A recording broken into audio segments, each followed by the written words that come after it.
Crossing Together, your guide to road tripping south of the border. Chapter 4. Lisa and Louisa. I owe so much to Louisa, my trusted co-pilot and an incredible companion for the journey. Being bilingual and a Mexican citizen, she was the perfect person to navigate this adventure with me. She and her family had settled in Playa del Carmen, Mexico when she was a child, having moved there from Acapulco, Mexico. When I invited her to travel with me, I knew she'd bring her bubbly personality and great energy, making the trip not only manageable, but fun. As I suspected, mi amiga didn't hesitate and agreed to meet me in Tijuana. After flying into California and driving to Tijuana, I picked her up, and we spent an entire day exploring the breathtaking Baja coastline. We visited Ensenada, soaked in the vibrant culture of Rosarito Beach, and admired the stunning views of the Pacific Ocean. The scenery was absolutely spectacular, an unforgettable start to our journey.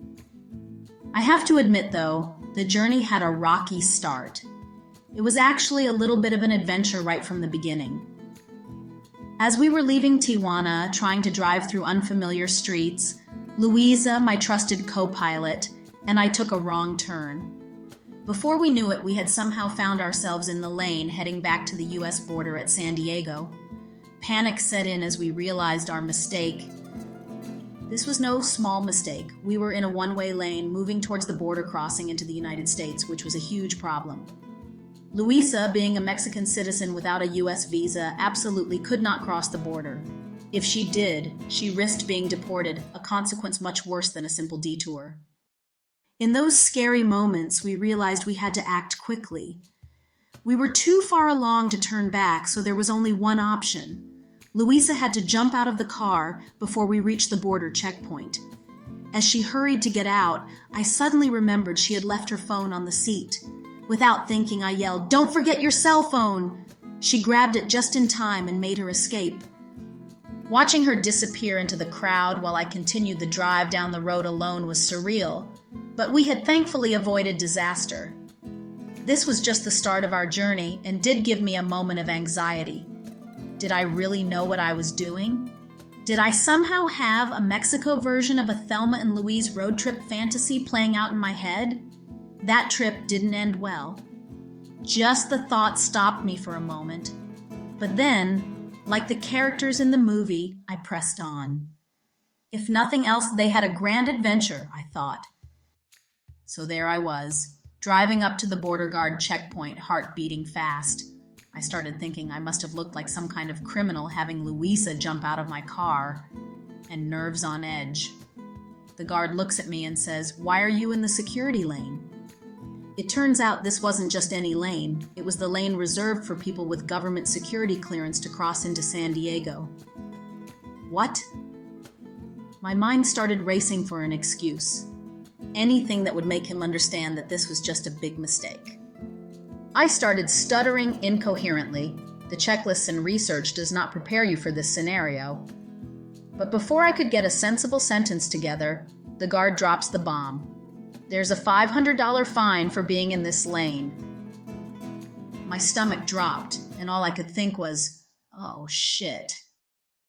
I am pretty sure I looked as shocked as I felt and just started babbling some incoherent explanation because, by some miracle, the guard decided to let me off with just a warning. I could not believe it. I was off the hook. I definitely did not have an extra $500 on me for a fine. With that close call behind me, my heart stopped beating so furiously, and I crossed into San Diego, took a breath, and then made my way back to Tijuana to pick up Louisa, who was supposed to be waiting on the other side. I just had to figure out how to find her. It was still early morning, thank goodness, which gave me some time to try to work things out. I sent her a message real quick, and she replied with a picture of where she was waiting, somewhere near the Tijuana side of the border.